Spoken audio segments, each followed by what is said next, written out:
Assalamu alaikum wa rahmatullahi wa barakatuhu.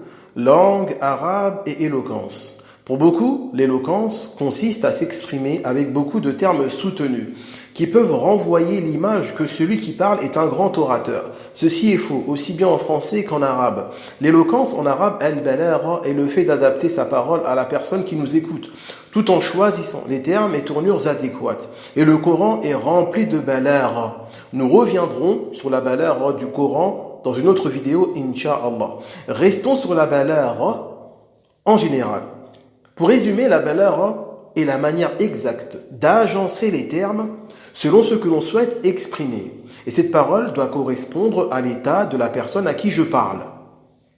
En résumé, la balagha est la manière correcte de parler en arabe telle que les premiers arabes parlaient. Je vous donne des exemples. En arabe, il existe des tournures qui servent à insister. Or, les arabes ne les utilisent pas n'importe comment, mais selon la situation de l'interlocuteur.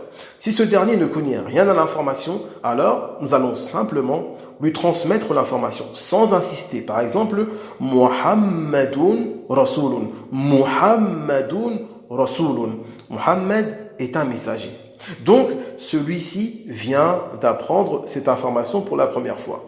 Maintenant, s'il connaît cette information, mais il doute, là, nous allons insister. Nous disons Inna Muhammadan Rasulun. Certes, Muhammad est un messager. Ici, nous avons insisté à l'aide de Inna pour écarter son doute.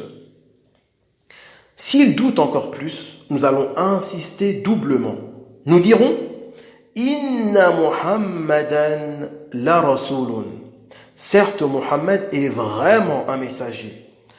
Nous insistons ici doublement à l'aide de Inna et de La. S'il doute encore plus, ou même il dément carrément, alors nous allons jurer Wallahi Inna Muhammadan la Rasulun. Par Allah, Muhammad est vraiment un messager. Et cela est le plus haut degré d'insistance en langue arabe. À cela, vous avez compris le principe de la balagha. Nous nous sommes adaptés à la situation de l'interlocuteur en choisissant les termes qui correspondent le mieux pour lui transmettre l'information. Donc, celui qui insiste pour rien en arabe alors que l'interlocuteur ne doute pas a un problème de balagha. Voilà, nous vous avons donné un bref aperçu de cette science qui est de la plus grande importance, car c'est elle qui particulièrement permet de ressentir le miracle coranique.